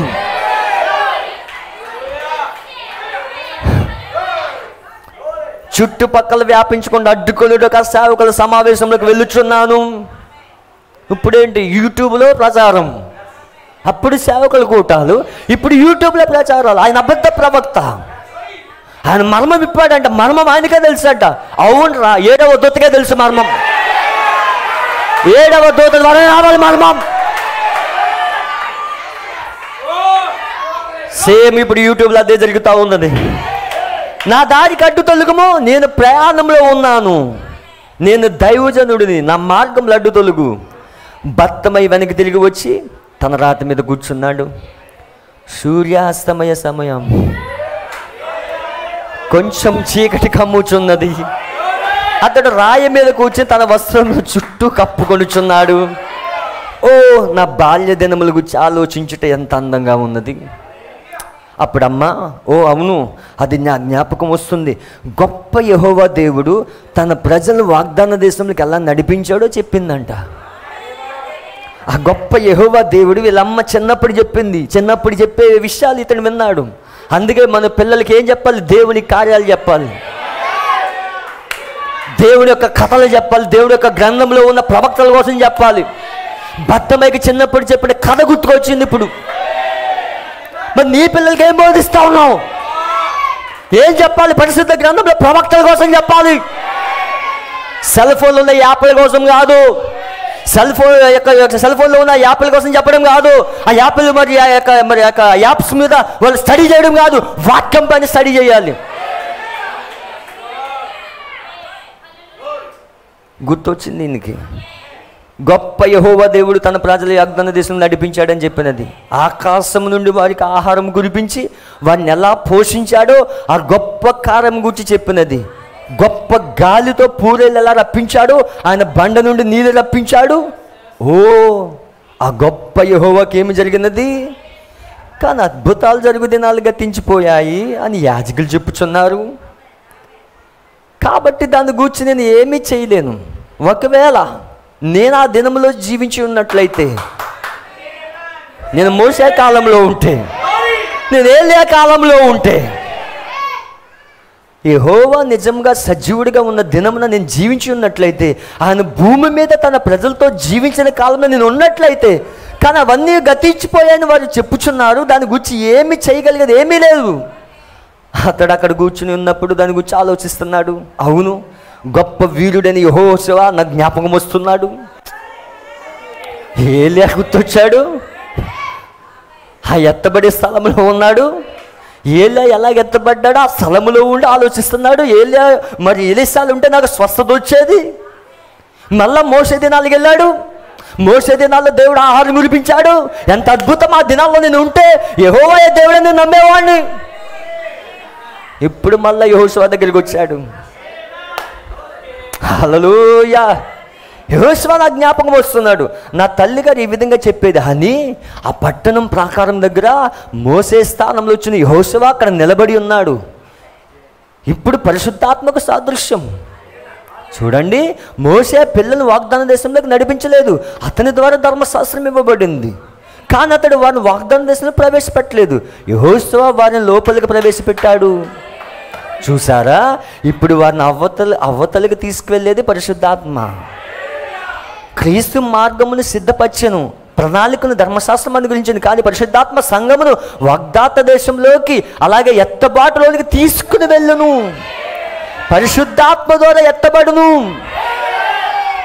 మోషే ద్వారా గొప్ప కార్యములు చేయడం చూసిన యెహోషువ ఆ నది ఒడ్డున నిలబడి ఉన్నాడు. అతడు నిలబడి ఉన్నాడు. అది ఏప్రిల్ నెల.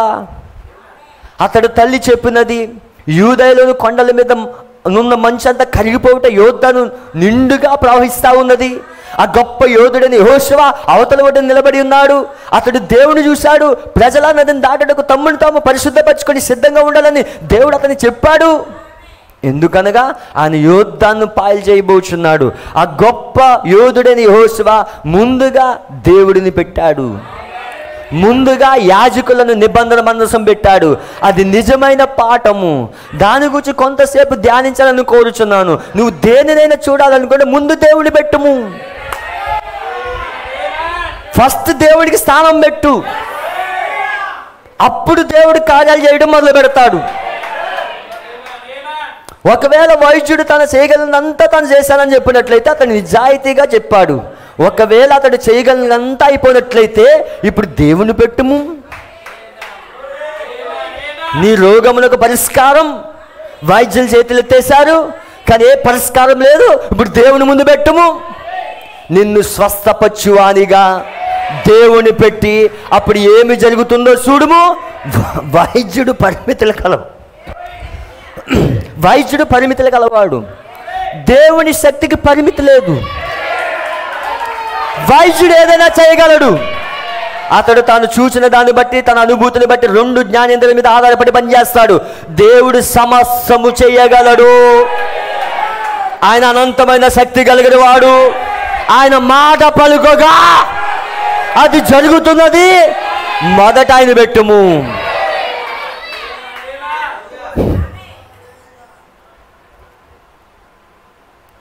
తర్వాత వారు యోర్దాను దగ్గరికి వెళ్ళారు. అది 2గా చీలినది. యెహోషువ కాలంలో అతడు తలంచాడు, నీకు తెలుసా, నేను ఇప్పుడు కూర్చున్న రాయి,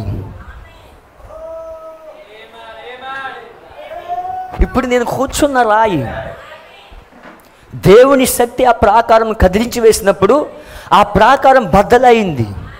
ఇప్పుడు నేను కూర్చున్న రాయి దేవుని శక్తి గోడ నుండి కింద పడినది. ప్రజలు కేకలు వేసి దేవుని స్తుతించుచు ఎరుకో గోడలు కూలిపోయాయి. ఆ బూరలు ఊదినప్పుడు ప్రజలు కేకలు వేశారు, ప్రాకార గోడలు కూలిపోయాయి. మరి దాని గురించి ఆలోచించినప్పుడు ఎరుకో గోడలు కూల్చాడు ఆయన. ఏంటి, ప్రజలు అరిస్తేనే కూలిపోయాయా? మరి ఈరోజు ఈ వాళ్ళు అరిస్తే స్వస్థత లేని వాడికి స్వస్థత, ఎరుకో గోడలు కూల్చేస్తాడు ఆయన. మరి దాని గురించి ఆలోచించినప్పుడు నువ్వు కూడా చెప్తా, మంచిది, నేను అక్కడికి వెళ్ళి ఆ రాళ్లలో ఒకదాని మీద కూర్చోవాలని ఆశిస్తున్నాను. నువ్వు కూర్చున్న అదే కుర్చీ దేవుని యొక్క వాక్యము నెరవేర్చబడుట ఉన్నది.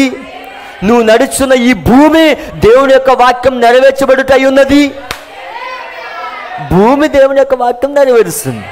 నువ్వు కూర్చున్న కుర్చీ దేవుని యొక్క వాక్యం నెరవేరుస్తుంది. ఈ భూమి మీద ధూళి దేవుని యొక్క వాక్యం. ఆమేన్. ఈ భవనం దేవుని యొక్క వాక్యం, ఈ బల్ల దేవుని యొక్క వాక్యం. దేవుడు దీన్ని సృజించాడు. ఆయన తన సొంత వాక్యంలో దాన్ని సృజించాడు. దాన్ని తయారు చేయడానికి మూల పదార్థం ఏమీ లేదు. కలుగును గాకని పలికినప్పుడు ఆయన తన వాక్యము దాన్ని విశ్వాసం ఉంచాడు. ఆ ప్రపంచం ఉనికిలోకి వచ్చింది. ఓ మై, ఏ దశలైన దాని మీద ఆయన నా ఆత్మ ఆనుకొని అది సత్యమని ఒప్పుకుంటాను. అవునయ్యా, కలుగునుగాక, అది పలకగానే అది కలిగినది. ఏలనగా దేవుడు తన సొంత వాక్యం నెరవేర్చాడు. హల్లెలూయా. నేను అసలైన పండుగ వస్తాను. అబ్రాహాం పరదేశంలో యాత్రికుడిగా సంచరిస్తూ మరి వృద్ధుడయ్యాడు. రాత్రి చూసాం కదా, 75వ సంవత్సరంలో అబ్రాహాం దేవుడు పిలిచాడు. ఆ వయసు కలిగిన వృద్ధురాలు వైద్యుడి దగ్గరికి వెళ్ళి, వైద్యుడా, మేము కుమారుని కనబోచున్నాం, ఆసుపత్రిలో మాకు ఏర్పాట్లు చేయండి అని చెప్పడం నేను ఊహించగలమా? పాపం వృద్ధులు, వీళ్ళకి మతిపోయింది అని చెప్పవచ్చు. డాక్టర్ ఏమనుకుంటున్నాడంటే, ఈ వయసులో పిల్లలకి అడ్డం ఏంటి, వీళ్ళు వృద్ధులు కదా, వీళ్ళకి మత్తి చలించింది, పిచ్చి పిచ్చి మాటలు మాట్లాడుతున్నారు అనుకోవచ్చు. ప్రతి ఒక్క నిజమైన విశ్వాస గురించి లోకం అదే రీతిగా తలస్తుంది. అబ్రాహాముని ఆ సారాన్ని చూసినప్పుడు ఏ విధంగా లోకం ఆలోచించిందో, ఇప్పుడు అబ్రాహాము సంతానాన్ని చూసినప్పుడు, నువ్వు దేవుని యొక్క వాక్యానికి లేచి ఆమె చెప్తున్నప్పుడు లోకం ఏమనుకుంటుంది, నువ్వు ఒక పిచ్చోడు అనుకుంటుంది. కానీ ఆ వాక్యం నిన్ను లేపుతున్నది, అది దేవుని స్తుతించినట్లు చేస్తా ఉన్నది. హల్లెలూయా. నువ్వు మరణంలో నుండి జీవంలోకి దాటి ఉన్నావు.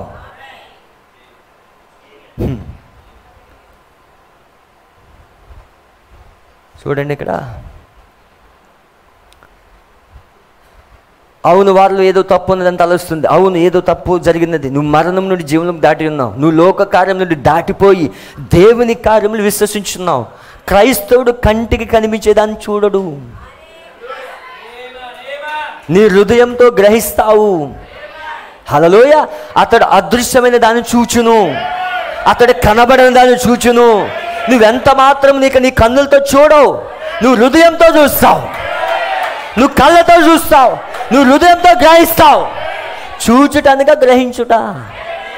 నువ్వు దాని సరైన కార్యాలు చూసి దాన్ని చూచుట లేదు. ఇప్పుడు చెప్పినట్లయితే నువ్వు దాన్ని గ్రహించలేదు. దాని యొక్క నిజమైన భావం అదే. అబ్రాహాం బయటకు వెళ్ళి చెప్పాడు, సారా, మనం కుమారుని కనబోతున్నాం, ఇప్పుడు మనం బయటకు వెళ్ళి చిన్న సీసాలు, పిన్నులు, చిన్న పిల్లలకు కావలసిన వస్తువులు కొందాం. మొదటి నెల గతించిపోయింది. అబ్రాహాం ఏ తేడా లేదు. సారా చూసారా, అప్పటికే ఆమె స్త్రీ ధర్మం నిలిచిపోయింది. ఆమె చెప్పినది ఏ తేడా లేదు. 2వ నెల గతించిపోయింది, ఏం తేడా లేదు. అబ్రాహాం ఎప్పుడు ఉన్నట్లే ఉన్నది. హల్లెలూయా. ఏ విధంగా అయినా మనం బిడ్డను కనబోచున్నాం.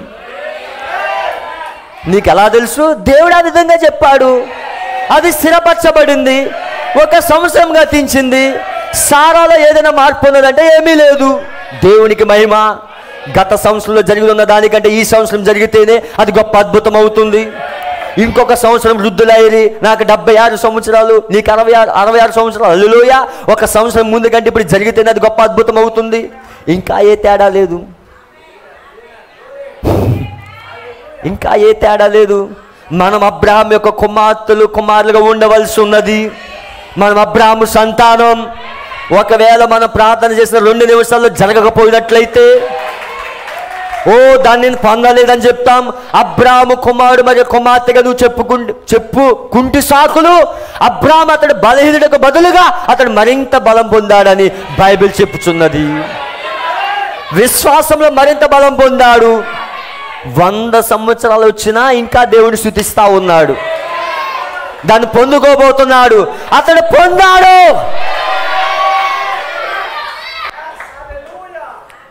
భక్తమై అక్కడ కూర్చొని ఆలోచిస్తున్నాడు.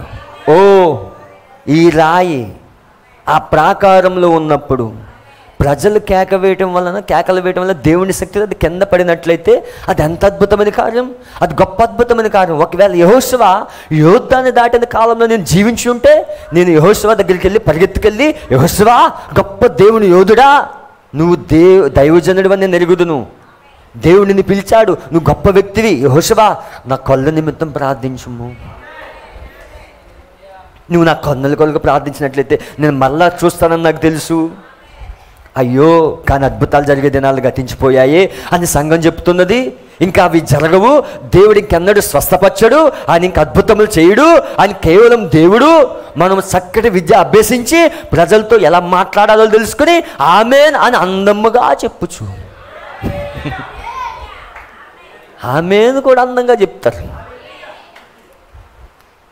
మంచి సేవకులుగా ఉంటే చాలని దేవుడు కోరుతున్నాడు. చక్కటి మానవ జ్ఞానం కలిగి ఉండాలి. ఈ దినము కూడా అదే విధంగా ఉన్నది. అది కొంచెం కూడా మారలేదు. మీకు తెలుసు, దెయ్యం తన మనసులు తీసుకొనును కానీ అతడు ఆత్మని ఎన్నడూ తీసుకోలేడు. మరి దేవుడు తన మనసులు తీసుకొనును కానీ తన ఆత్మని ఎన్నడూ తీసుకొనడు. కాబట్టి ఇంకా మనుషుల్లో అదే రీతిగా యుద్ధం జరుగుతూ ఉన్నది. హల్లెలూయా, దేవుడు నామమున మహిమ కలుగును గాక. నేను పాయింట్కి వస్తూ ఉన్నాను. గుడ్డు బత్తమై ఖచ్చితంగా ఈ విధంగా చెప్పి ఉండవచ్చు. ఆలోచించము, ఇప్పుడు నేను కూర్చున్న స్థలమునకు 100 గజముల దూరంలోనే అతడు నిలబడ్డాడు. నేను ఆ కాలంలో జీవించున్నట్లయితే నేను సైన్యములకు అధిపతి దగ్గరికి వెళ్ళి పరిగెత్తుకెళ్ళి, యెహోవా సైన్యములకు అధిపతి, నా చూపు పునరుద్ధరించుము, నేను నా కుటుంబ పోషణ కొరకు మరి కష్టించి పనిచేస్తా ఉన్నాను, మరి సైన్యములకు అధిపతి నా చూపుని పునరుద్ధరించేవాడు. కానీ అయ్యో, వారు అద్భుతాలు జరిగితే నాలు అయిపోయాయని చెప్పుకుంటున్నారు. హల్లెలూయా, ఇలాగ ఆలోచిస్తూ ఉన్నాడు. దేవుని నామమున మహిమ కలుగును గాక. దేవుని స్తుతి కలుగును గాక. హల్లెలూయా, అద్భుతాల కోసం ఆలోచిస్తున్నాడు. ఆయన ఎక్కడికి వస్తున్నాడంటే మళ్ళీ మత్తయి సువార్త 4వ అధ్యాయం 66వ పారాగ్రాఫ్. నేను మళ్ళీ నా పాయింట్కి వస్తున్నాను. ఇప్పుడు బత్తమయ్య కూడా ఇక్కడికి వచ్చాడు. ప్రజలు ఆ విధంగా చెప్పుట విన్నప్పుడు వాళ్ళు ఎలాంటి ఆత్మ కలిగి ఉన్నారో మీరు ఎరుగుదురు. అది దెయ్యం ఆత్మ. యేసుని చూడండి, సాతానుడు అతను ఆయన అరణ్యంకు తీసుకుని వెళ్ళి, నువ్వు దేవుని కుమారుడు అయితే రాళ్ళ రొట్టెలుగా మార్చము, నీకు ఆకలిగా ఉన్నది మరి నువ్వు తినుటకు ఏదైనా కావాలి, కాబట్టి నువ్వు దేవుని కుమారుడు అయితే రాళ్ళ రొట్టెలుగా చేయము, నువ్వు ఒకవేళ ఆ విధంగా చేసినట్లయితే నేను విశ్వసిస్తానని చెప్పాడు. సాతానుడు మాటలు యేసు లక్ష్య పెట్టలేదు. హల్లెలూయా, దేవుని నామమున మహిమ కలుగును గాక. చాలా జాగ్రత్తగా వినండి. ఇలాగ ఆలోచిస్తున్న సమయంలోనే ఒక జన సమూహం వెళ్తూ ఉన్నది. హల్లెలూయా, ఆ జన సమూహం వెళ్తూ ఉన్నది. చూడండి, ఇక్కడ దేవుని ప్రవక్త అంటున్నాడు. కానీ ఏమిటో తెలుసా 70వ పారాగ్రాఫ్, ఆయన వాటిని ఏమాత్రం లక్ష్య పెట్టలేదు. బలి అర్పణగా అర్పించబడు ఆయన యెరూషలేములకు ప్రయాణం అవుతున్నాడు. ఈ లోక భారం అంతా ఆయన ప్రశస్తమైన ఆత్మ మీద మోపబడింది. సిలువ వేయబడుటకు ఆయన యెరూషలేముకు వెలుచున్నాడు. ఎవరైతే ఆయన ఎగతాళి చేయుచున్నారో వారి నిమిత్తం ఆయన సిలువ వేయబడుటకు వెలుచున్నారు. వారు ఆయన మీద గుడ్లను మరి కుళ్ళిన పండ్లను విసురుచు ఆయన ఎగతాళి చేస్తున్నారు. వారు ఆయన పట్టణం నుండి వెళ్ళగొట్టుచున్నారు. కానీ ఆయన దాన్ని ఏమాత్రం లక్ష్య పెట్టలేదు. ఆయన తన ప్రయాణం కొనసాగిస్తున్నాడు. భర్తమై కొంచెం గాబరా పడ్డాడు. అదేమిటి, ఏమైంది, ఈ శబ్దం ఏంటి అని అడిగాడు. వారిలో ఎవరు భిక్షగాడా, వారికి అడ్డు తొలుగు అన్నాడు. మరొకరు ఏదో అన్నారు. చివరికి బహుశా ఎవరో ప్రశస్తమైన స్త్రీ అని భావిస్తున్నాను. ఆ వృద్ధుడిని రాతి మీద నుండి త్రోసివేశారు. అయ్యా, ఏమైనా దెబ్బ తగిలిందా అని అడిగింది. లేదమ్మా, నాకేం దెబ్బ తగలలేదు. కానీ నాకు అర్థం కావట్లేదు, ఈ శబ్దం అంతా ఏమిటి. ఆమె చెప్పింది, గలిలయలోని ప్రవక్త నజరేయుడైన యేసు ఈ మార్గము గుండా వెళుచున్నాడు.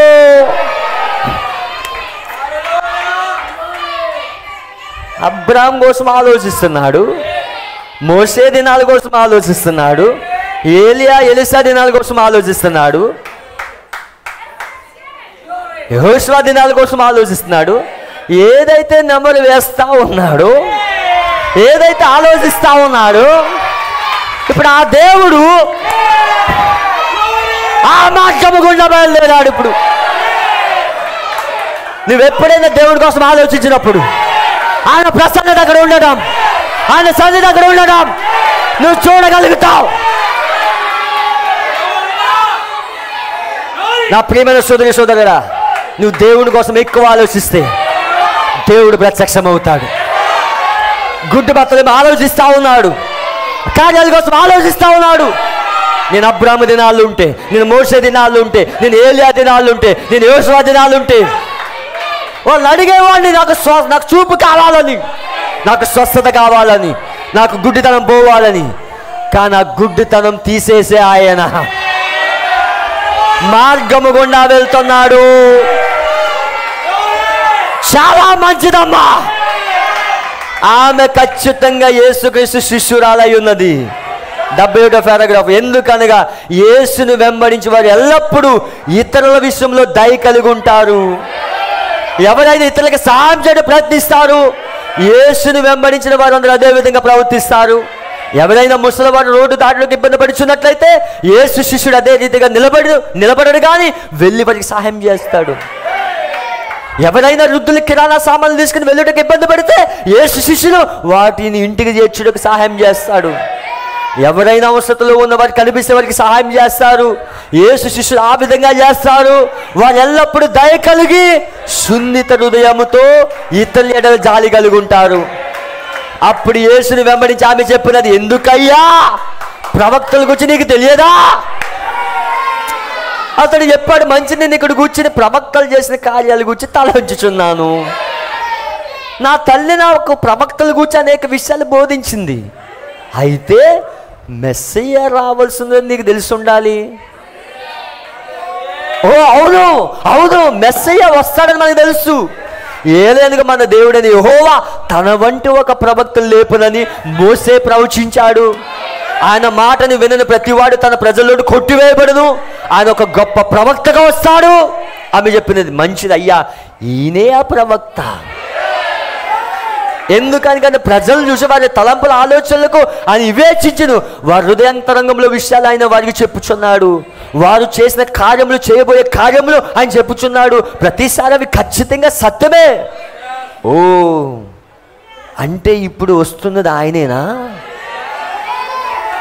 అవును, ఆయనే ఇప్పుడు వచ్చుస్తున్నాడు. మంచిది. ప్రజలకు ఎందుకు కేకలు వేస్తూ అరుస్తూ ఆయన ఎగతాళి చేస్తున్నారు? ఎందుకనగా వారు ఆయన ఎరగలేదు, కానీ మేము ఆయన ఎరుగుదుము. వాళ్ళు ఎరగలేదు, మేము ఆయన ఎరుగుదుము. ఎందుకంటే మేము విశ్వాసలం, మేము ఆయన ఎరుగుదుము. మేము అనుదినం ఆయన వెంబడించుచున్నాం. ఆయన చేసిన అద్భుతములు మేము చూస్తాం. ఈయనే మెస్సయ్యను మేము ఒప్పించబడ్డాం. ఎందుకు కొంతకాలం కిందట బావి దగ్గర ఉన్న స్త్రీ మాట్లాడి నేను చూశాను. ఆయన చెప్పాడు, వెళ్ళి నీ పెనిమిడిని తీసుకుని రమ్ము. ఆమె నాకు పెనిమిడి లేడని చెప్పి, నువ్వు చెప్పింది సరియే, నీకు 5 ఉన్నారు, మరి ఇప్పుడు నీతో ఉన్నవాడు నీ భర్తగాడు. ఆమె ఆయనతో, అయ్యా నువ్వు ప్రవక్తవని గ్రహించుచున్నాను. ఎందుకనగా మెస్సయ్య వచ్చినప్పుడు ఆయన కార్యములు గూర్చి చెప్తాడని సమరయులు మేము ఎరిగి ఉన్నాము. అప్పుడు ఆయన నీతో మాట్లాడుచు నేనే ఆయనని ఆమెతో చెప్పాడు. ఆమె పట్టణంలో పరిగెత్తి వెళ్ళి, నేను చేసిన నాతో చెప్పిన వాడు వచ్చి చూడుడి, ఈయన మెస్సయ్య గాడా. సమరయ పట్టణం అంతా మార్పు చెందింది. ఓ నీ ఉద్దేశం మంచిది. ఒకవేళ ఆయన మెస్సయ్య అయితే ఆయన దావీదు కుమారుడు. అవును అవును, ఆయన దావీదు కుమారుడు. అతడు గట్టిగా అరిచాడు, దావీదు కుమారుడా నన్ను కరుణించుము. ఇప్పుడు అతడు కల నెరవేరే సమయం వచ్చింది. మంచం మీద పడి ఉన్న సహోదరి, బహుశా నీది కూడా నెరవేరే సమయం వచ్చింది. మళ్ళా ఆరోగ్యం పొందాలనే నీ కళ నెరవేరుతున్నది. చక్రాల కుర్చీలో నువ్వు క్యాన్సర్తో తినివేసిన నీవు మళ్ళా సంఘములకు వెళ్ళి ప్రభుతో నీ నిబంధన నూతన పరచుకోవాలని నీ కళ ఇప్పుడు నెరవేరుతున్నది. యెహోవా సైన్యములకు అధిపతి కొద్దిసేపటిలో ఇక్కడికి రాబోచున్నాడు. ఆయన ఇక్కడ ఉన్నాడని నేను నమ్ముచున్నాను.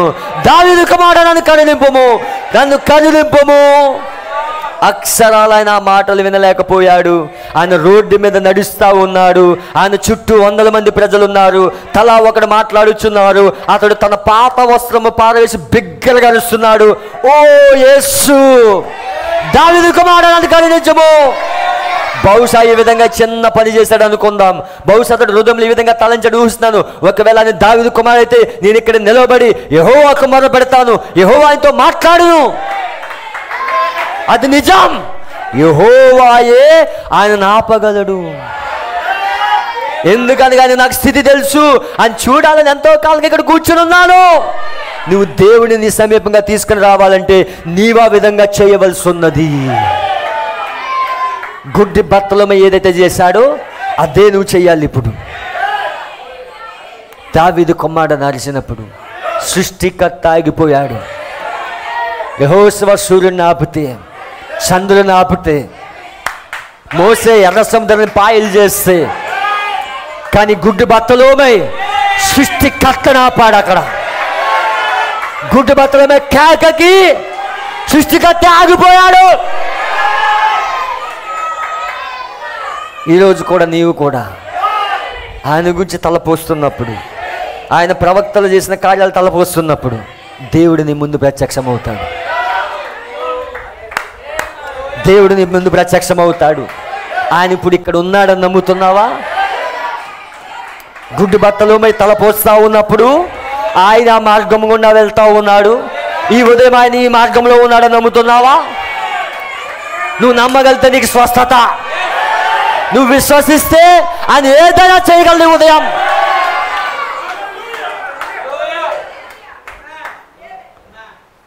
దేవుడు నమ్మని మహిమగలిగా. నా టాపిక్ ఎక్కడికో వెళ్ళిపోయింది. ప్రైజ్ ది లార్డ్, హల్లెలూయా. మందిరం యొక్క పునాదిరాయి, మూలరాయి, తలరాయి. హల్లెలూయా. ఈ రాళ్ళు యెహోషువ కాలంలో రాళ్ళు యోర్దాను నదిలో పడి ఉన్నాయి. ఆ రాళ్ళని తీసుకొచ్చారు. ఇప్పుడు ఆ రాళ్ళ దగ్గరికి ఏలియా వచ్చాడు. ఏలియా వచ్చి ఇవి అబ్రహాము సంతానం అవుతాయని ఏలియాకి తెలిపాడు. ఏలియాకి తెలుసు ఇది అబ్రహాము సంతానం అని. ఈ రాళ్ళ వలన అబ్రహాంకి పిల్లలు పుట్టించగలడని. హల్లెలూయా. దేవుడు నామని మహిమగలను గాక. అందరు ఇక్కడే ఉన్నారా? చాలా జాగ్రత్తగా వినండి.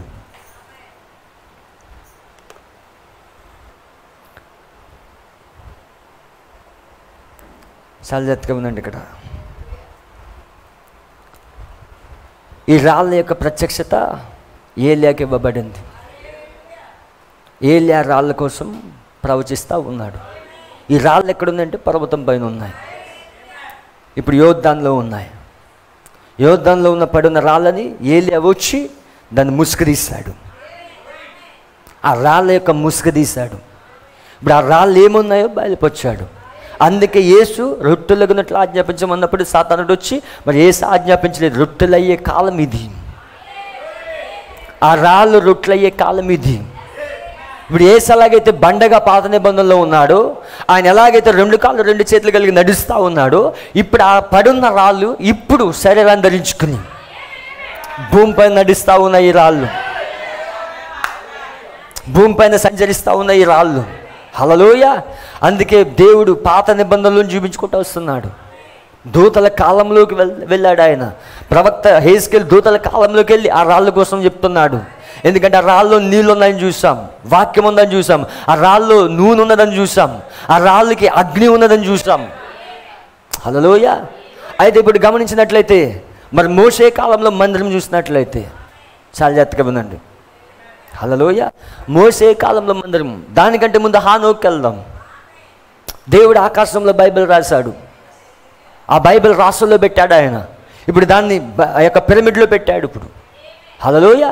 అది 2వ బైబిల్. అది ఇప్పుడు 3వ బైబిల్. ఇది రాయబడిన గ్రంథం.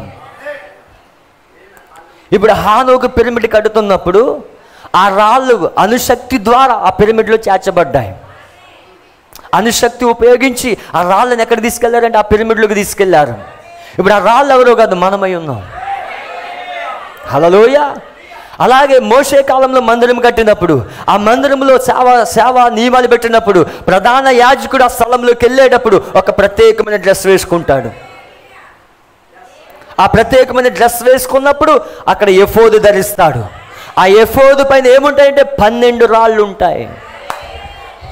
హల్లెలూయా. ఇక్కడ ఎఫోదు పైన ఏముంటాయంటే 12 రాళ్ళు ఉంటాయి. ఈ 12 రాళ్ళు దేనికి సాదృశ్యం అంటే 12 గోత్రకర్తలకు సాదృశ్యం. అంటే ప్రధాన యాజకుడు అక్కడికి ఆ మందిర యొక్క అతి పరిశుద్ధ స్థలంలోకి వెళ్తున్నాడంటే ఇప్పుడు ఆ రాళ్ళు కూడా ప్రాతినిధ్యం వహిస్తూ ఆ 12 గోత్రాలు కూడా ఆ మందిరంలోకి వెళ్తా ఉన్నాయి. ఇప్పుడు అతి పరిశుద్ధ స్థలంలోకి వెళ్తా ఉన్నాయి. ఇప్పుడు అక్కడ కూడా రాళ్ళు ఉన్నాయి. సొలొమోను కట్టిన మందిరంలో రాళ్ళు ఉన్నాయి. ఆయా దేశాల్లో చెక్కబడిన రాళ్ళు లాస్ట్ వీక్ చూసాం మనం. ఆయా దేశాల్లో చెక్కబడిన రాళ్ళు అవన్నీ మందిరం స్థలంలో తీసుకొచ్చి అక్కడ ఆ సైలెన్స్లో ఆ యొక్క మందిరాన్ని కట్టారు. హల్లెలూయా. అయితే 2000 సంవత్సరాల క్రితము ఆయనే శరీరధారిగా వచ్చినప్పుడు ఆయనే మందిరం అయి ఉన్నాడు. హల్లెలూయా. ఇప్పుడు ఆత్మ సంబంధమైన మందిరం కట్టబడతా ఉన్నది.